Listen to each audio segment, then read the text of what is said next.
아버지 하나님, 가정과 자녀와 부부와 복간의 헛된 욕심에 대해 이 시간 회개합니다. 세상이 변해도 그리스도인 가정의 모습을 하나님 말씀으로 지키지 못했음을 고백합니다. 무너지면 회복하기 힘든 가정의 질서와 아름다움을 지켜가지 못했음을 용서하옵소서. 하늘나라의 영원한 축복을 바라보며 믿음으로 가정을 세워가지 못했음을 용서하옵소서. 세상 욕심과 편견 앞에서 갈등 없이 신앙을 소중하게 여기며 살지 못했음을 용서해 주옵소서. 가정을 통해 세상의 욕심을 채우려 했음을 고백합니다. 하늘의 것에 열심을 품고 하나님 영광 위에 살지 못했음을 용서하옵소서. 가정을 위한 열심이 하나님 영광과는 거리가 멀었음을 용서하옵소서.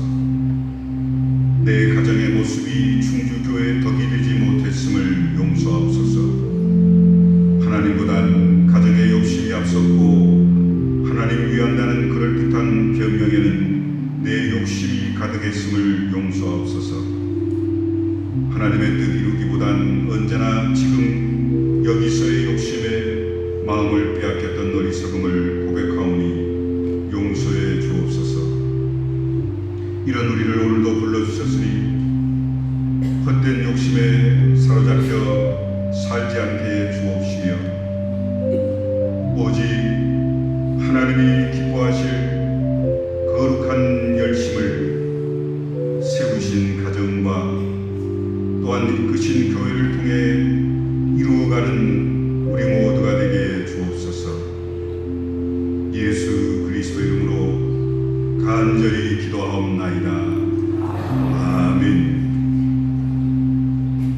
전능하사 천지를 만드신 하나님 아버지를 내가 믿사오며 그 외아들 우리 주 예수 그리스도를 믿사오니 이는 성령으로 잉태하사 공경녀 마리아에게 나시고 본디오 빌라도에게 고난을 받으사 십자가에 못 박혀 죽으시고 장사한 지 사흘 만에 죽은 자 가운데서 다시 살아나시며 하늘에 오르사 전능하신 하나님 우편에 앉아 계시다가 저리로서 산 자와 죽은 자를 심판하러 오시리라. 성령을 믿사오며 거룩한 공예와 성도가 서로 교통하는 것과 죄를 사하여 주시는 것과 몸이 다시 사는 것과 영원히 사는 것을 믿사옵나이다. 아멘.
인간관계에서 가장 중요한 열쇠는요, 대화입니다.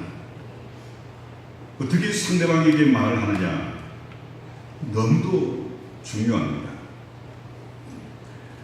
이혼 사유의 90%가요, 대화의 문제랍니다. 잠언 18장 21절에서는 죽고 사는 것이 혀의 힘에 달렸나니 혀를 쓰기 좋아하는 자는 혀의 열매를 먹으리라고, 죽고 사는 게 혀의 권세에 달려있다 말씀합니다. 하나님께서 천하 만물과 아름답고 좋은 모든 걸 창조하신 후에 보기에 좋았더라 말씀하셨습니다. 창조의 모든 게 아름답고 완벽했는데요, 어느 날 아담에게 대화할 상대가 없어 아담이 고독해하는 걸 보시고는 뭔가 부족한 걸 하나님이 아셨습니다. 대화할 상대가 없어 고독하다는 것은 하나님이 보시기에 좋은 게 아니었습니다. 감방에서 죄수들이 가장 무서워하는 건 심한 고문이나 형량을 누리는 것보다는 대화할 수 없는 독방에 갇히는 걸 가장 무섭고 힘들어한다지요. 인간은 너나 할 것 없이 누구나 혼자일 때 외로워 고통스러워하는 겁니다. 이처럼 대화는 인간에게 중요한 겁니다. 그럼 인간관계에서 대화는 어떻게 해야 하는지 본문을 통해 함께 살펴보려고 합니다. 먼저 정직이 좋은 대화를 만듭니다. 거짓을 버리고 참된 걸 말해야지요. 25절 보십시오. 그런즉 거짓을 버리고 각각 그 이웃과 더불어 참된 것을 말하라. 이는 우리가 서로 지체가 됩니다. 가까운 사람들끼리 참된 걸 말하라 하십니다. 인간관계에서 가장 가까운 사람이 누굴까요? 부부입니다. 부부가 서로 참된 걸 말해야 하는 이유는 뭡니까? 부부는 서로 지체이기 때문입니다. 서로 한 몸인 지체끼리 거짓말하는 걸 봤습니까? 내가 배가 고프고 내 팔에 상처를 입었는데 머리가 모른다거나 다리에 심각한 문제가 생겼는데 가슴이 아픔을 모를 수 있나요? 지체는 서로의 아픔과 고통과 위기를 다 압니다. 한 지체는 거짓말하는 법이 없고 할 수도 없습니다. 만일 내 손가락 발가락이 다 빠지고 있는데 내 머리가 가슴이 모른다면 그 사람은 문둥병 환자가 분명합니다. 부부 사이도 서로 거짓말한다거나 서로의 아픔을 모른다면 그 부부는 서로가 문둥병 환자나 다름없음을 아셔야 합니다. 지체가 서로를 속인다는 건 무서운 겁니다. 그래서 위선은 가정을 파괴하는 주범이 되는 겁니다. 대화할 때 방법이 중요한 게 아닙니다. 대화에서 가장 중요한 건 진실입니다. 거짓은 부부관계를 살얼음판으로 만들지요. 그래서 항상 인간관계에서 정직이 중요합니다. 남편의 위선, 아내의 위선은 상대방을 정신병자로 만들 수밖에 없습니다. 아버지의 위선, 어머니의 위선, 또 시어른들의 위선은 자녀들과 사위와 며느리를 우울증으로 몰아붙일 뿐이지요. 그래서 위선은 인간관계를 파괴하는 최대 적입니다. 성도 여러분, 인간관계를 맺으려면 정직하시기를 간절히 축원합니다. 정직이 좋은 관계를 만들기 때문입니다. 거짓 없는 진실한 대화는 어떤 문제든 치료할 수 있습니다. 예수님께서요, 수가성에서 한 여성이 물길로 왔을 때 물 좀 달라. 이 여성이 예수님에게 얘기하자. 예수님 그 여성에게 뭐라고 하죠? 내 남편을 데려오라. 그런데요, 이 여자가 뭐라고 얘기한 겁니까? 내겐 남편이 없습니다. 남편이 5이나 있었어요. 지금 사는 남편도 남편이 아닙니다. 호적상 남편이 아니고 그냥 사는데요, 이 여성이 예수님 앞에 솔직하게 대답합니다. 난 남편이 없습니다. 그러자 예수님이 그 마음에, 그 여성의 마음에 있는 심각한 마음의 병을 다 치유해 주시죠. 여러분, 오랫동안 덮어두고 남에게 전혀 얘기하고 싶지 않은 문제를 이 시간 예수님 앞에 다 내어놓아 치유받으시길 간절히 축원합니다. 내놔야, 솔직히 드러내야 인간관계가 회복되는 겁니다. 예수님 마태복음 5장 8절에서 마음이 청결한 자는 복이 있나니 그들이 하나님을 볼 것이며 하셨습니다. 하나님을 본다는 건요, 천국 생활을 말합니다. 거짓 없는 사람은요, 땅에서 당당하게 천국 생활을 누린다는 겁니다. 거짓 없는 사람은 결코 두려울 게 없지요. 이 땅에서 천국의 삶을 살 수 있는 비결은 정직입니다. 위대한 사람들을 보면 남다른 게 있는데요, 정직하고 단순합니다.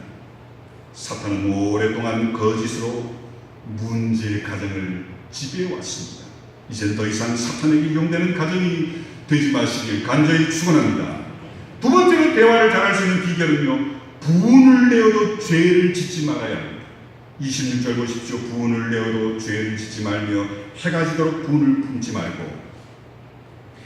성자도요, 부은을 내고요, 예수님도 화를 내셨고요, 모세도 화를 냈습니다.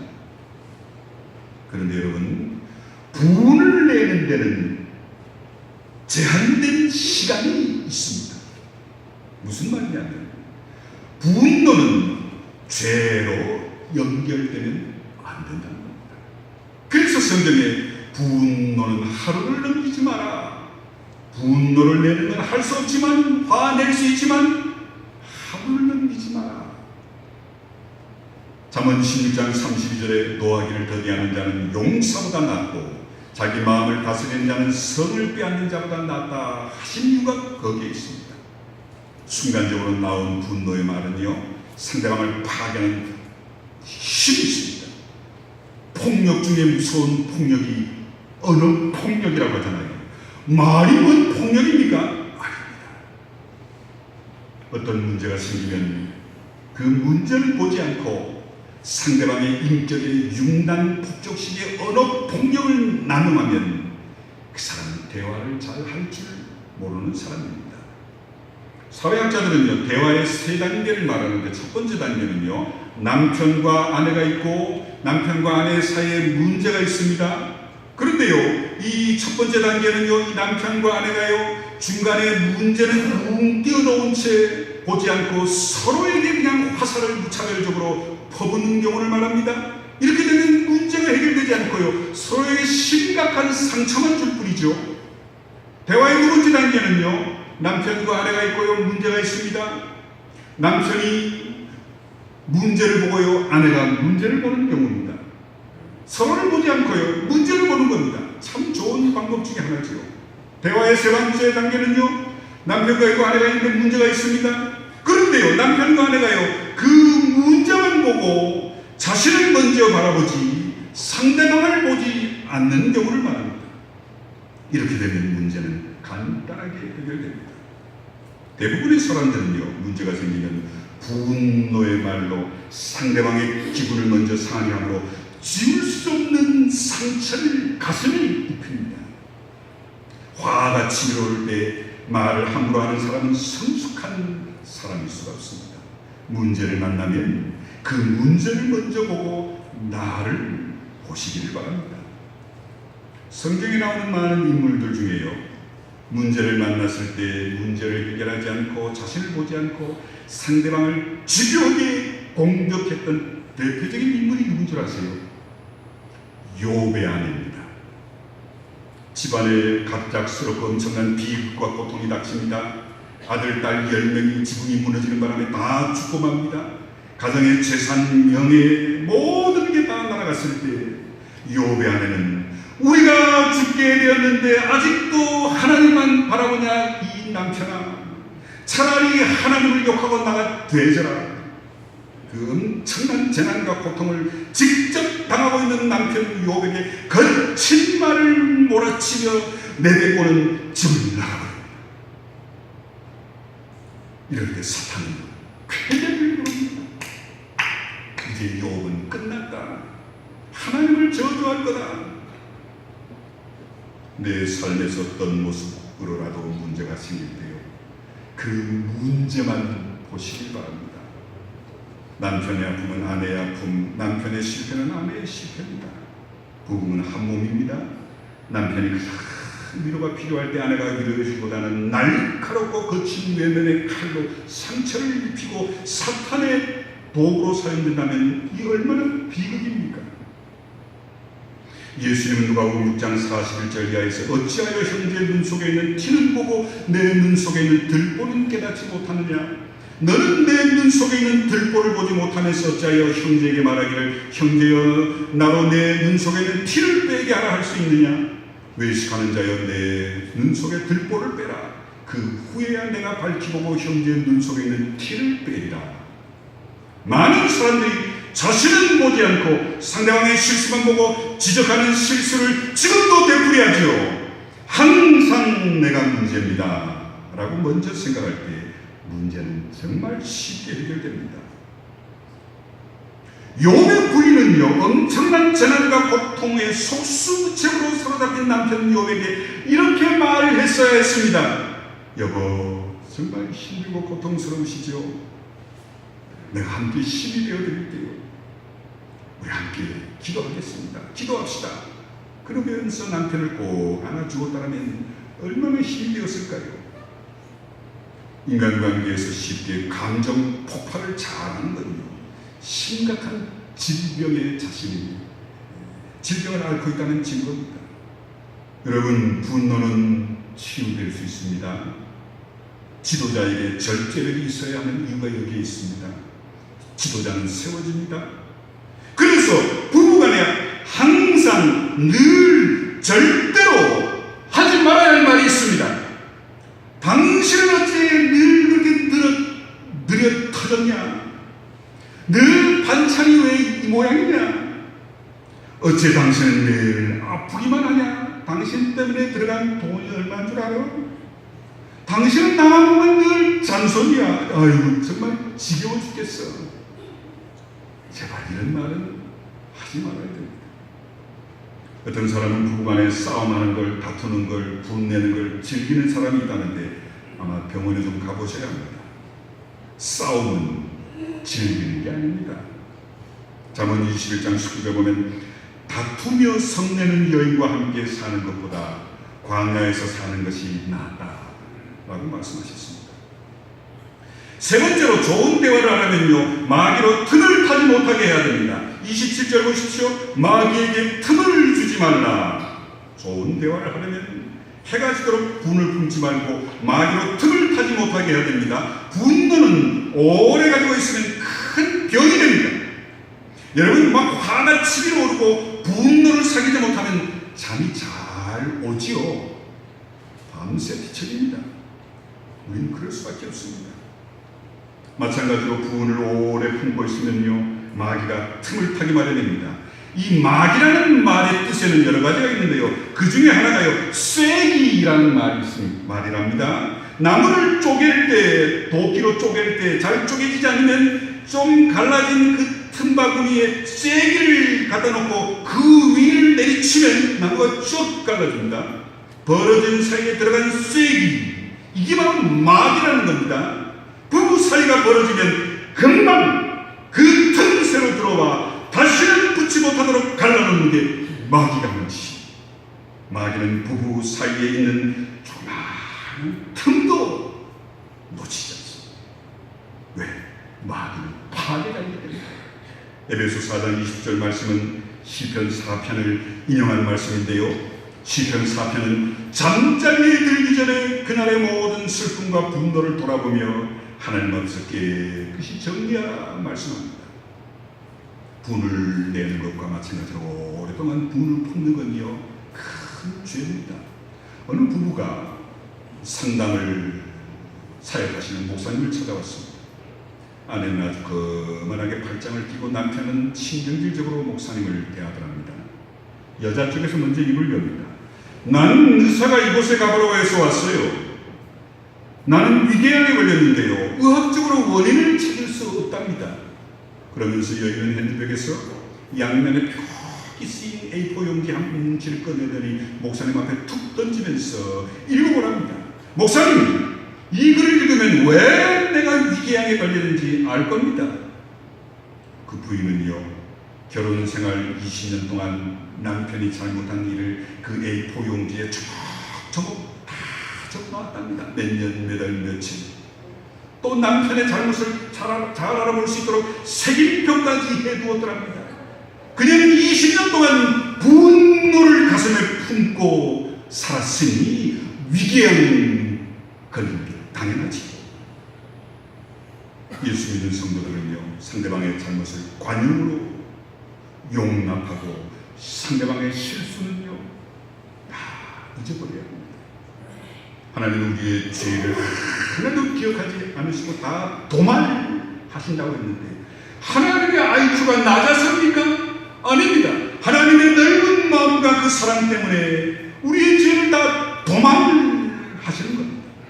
우리가 하나님의 아들, 딸이라면 하나님처럼 용서하는 마음, 관용하는 마음, 용납하는 마음, 사랑의 마음으로 상대의 실수를, 아니 여러분 자신의 실수까지도 다 잊어버리시기를 간절히 축원합니다. 사랑은 악한 걸 생각하지 않습니다. 상대방의 악한 행실을 기록으로 남겨놓아 공격용 무기로 사용하는 것은 참 불행입니다. 대화 중에 제일 좋지 않은 방법은요, 침묵으로 자신의 분노를 삼키는 거라나요. 어떤 부분은요, 한 달 동안이나 얘기하지 않고 있답니다. 서로 뭔가 틀어진 거죠. 여러분, 부부가요, 이틀만 서로 대화하지 않고 떨어져 있으면 싹 틈을 타기 마련입니다. 그래서 고린도전서 7장 5절에 보면은 서로 분방하지 마라. 부부싸움 외에 아내가 베개를 들고 건너방에 가면 쫓아가라는 겁니다. 혼자 자리를 내버려 두지 말라는 거지. 베드로가 예수님을 버리고 도망갔을 때 예수님은 끝까지 베드로를 찾아가셨지요. 부부관계는 자존심의 관계가 아닙니다. 부부는요, 자존심이 필요 없는 관계입니다. 네 번째로 대화의 좋은 방법은 상대방을 위해 먼저 주는 자가 되는 겁니다. 28절 보십시오. 도둑질하는 자는 다시 도둑질하지 말고 돌이켜 가난한 자에게 구제할 수 있도록 자기 손으로 수고하여 선한 일을 하라. 이 말씀을 부부관계에 적용하면 상대방에게서 억지로 취하려 하지 말고 주는 자가 되라. 부부관계의 가장 큰 비극은요, 이기주의입니다. 당신은 나만 위해 살아야 돼, 나만 위해 있어야 돼. 참 위험한 생각입니다. 부부는요, 특별히 서로가 서로를 위해 존재하는 겁니다. 사랑이란 상대방에게 다 주는 것, 다 버리는 거 아닙니까? 사랑은 상대방을 위해 물질, 시간 다 줄 때 가능하잖아요. 주는 것이야말로 사랑의 근본임을 성경은 말씀합니다. 요한복음 3장 16절에 보면요, 하나님이 세상을 이처럼 사랑하사 독생자를 주셨다고 했습니다. 여러분, 얼마나 우리를 사랑하셨으면 하나님은 하나뿐인 독생자를 우리를 위해 대신 죽기까지 허락하셨을까요? 사랑은 상대방의 말을 들을 수 있는 기회를 주는 겁니다. 잠언 1장 5절 보면 지혜 있는 자는 듣는다. 야고보 1장 19절에 보면 내 사랑하는 형제들아, 너희가 듣기는 속히 하고 말하기는 더디하라 말씀한 겁니다. 대화를 잘하는 사람은 잘 듣는 사람이지요. 예수님은요, 마리아와 마르다 중에 누구를 칭찬하셨나요? 음식을 잘 만드느라 분주한 마르다보다는요, 주님의 말씀을 들으려 했던 마리아를 칭찬하신 이유가 바로 그겁니다. 자, 그러면 어떻게 좋은 대화를 할 수 있을까요? 29절 보십시오. 무릇 더러운 말은 너희 입 밖에도 내지 말고 오직 덕을 세우는 데 소용되는 대로 선한 말을 하여 듣는 자들에게 은혜를 끼치게 하라. 여기서 더러운 말은 썩은 말, 부패한 말, 상대방을 아프게 하는 말입니다. 이런 말을 하지 말라는 겁니다. 우리 부부끼리라도 선한 말을 해야 됩니다. 자녀들 앞에서도 선한 말을 해야 됩니다. 여기에 연세 많으신 분들은 아마 많이 들어보신 겁니다. 우리 조상들은 그런 말을 많이 하셨죠. 이 나가 돼지라는 놈아, 내가 이놈을 낳고 미역국을 먹었다니 내 손에 장을 지진다 이놈아. 아, 왜 이렇게 참 비참한 말들을 우리 어르신들은 하셨는지 모르겠어요. 저는 어렸을 때 그 말이 뭔 뜻인지 몰랐지만 크고 난 다음에 야, 정말 비참한 말들을 우리 할아버지 할머니들은 마음대로 그냥 하셨구나. 또 어떻습니까? 할아버지의 원수를 아버지가 못 갚았는데 아들아 네가 그 원수를 갚으라. 원수를 갚는 게 미화된 게 우리 민족 아닙니까? 죄송합니다. 이게 참 불행입니다. 우리는 이렇게 살았어요. 예수 믿지 않았을 때 우리 말로 사람을 죽일 수도 있고요, 살릴 수도 있습니다. 여러분 정말 눈에 넣어도 아프지 않은 손주들을 쓰다듬으면서 이 나가 돼질 놈아, 손주들 머리를 쓰다듬으면서 그렇게 얘기합니까? 이 일찍 죽을 놈아. 그리고 손주들 머리를 쓰다듬으세요. 정말에 똑똑한 말보다 사랑의 말을 해야 합니다. 사랑의 말은 사람을 감동시키고 변화시키기 때문입니다. 성경이 뭡니까? 성경은 하나님의 사랑의 편지입니다. 가정에는 똑똑한 말보다 사랑의 말을 하는 사람이 넘쳐야 합니다. 교회도 마찬가지죠. 약혼한 사이인 마리아가 어느 날 배가로로 나타납니다. 요셉은 조용히 끊고 자있지만 성령께서 결혼하라 순종합니다. 만일 성령의 말을 듣지 않았더라면 그 가정은 깨졌고 아마 마리아는 돌에 맞아 죽었을 겁니다. 그때 요셉이 인간의 방법을 썼다면 예수님은 그 가정에서 태어나지 않았을 겁니다. 성도 여러분, 나와 너 사이에는요 항상 긴장이 있기 마련입니다. 내가 너가 될 수 있고요, 네가 내가 될 수 없어요. 부부가 수십 년 살아도 너는 너고 나는 나일 수밖에 없어요. 그런데 어떻게 서로 사랑하고 용납하고 이해할 수 있습니까? 너와 나 사이에 하나님이 계실 때, 예수님이 계실 때 가능한 겁니다. 하나님이, 예수님이 너와 내 사이에 계시면 그 두 사이의 간격이 점점점 좁혀지는 겁니다. 좋은 대화에는 어떤 방법이 있을까요? 32절 보십시오. 서로 친절하게 하며 불쌍히 여기며 서로 용서하기를 하나님이 그리스도 안에서 너희를 사랑하신 것 같이 하라. 성경에 보면요, 출애굽기 34장 7절에 인자를 천대까지 베풀며 악과 과실과 죄를 용서하리라. 그러나 벌을 면제하지는 아니하고 아버지의 악행을 자손 3, 4대까지 보응하리라. 이런 말씀이 있는데요, 이게 뭔 얘기냐면요, 아브라함이 자기만이 살겠다고 아내를 누이라고 속였지요. 죄입니다. 근데 아브라함의 아들 이삭도요, 그랄 땅으로 내려갔을 때 그 사람들이 리브가를 노렸을 때 아버지처럼 아내를 누이라고 속입니다. 죄는 대를 이어 물려받습니다. 야곱은 또 어떤가요? 양털로 형처럼 변장하고 목소리도 받고 형의 축복을 아버지 눈먼 아버지로부터 가로채죠. 그런 야곱이 그의 11 아들에게 고스란히 속죠.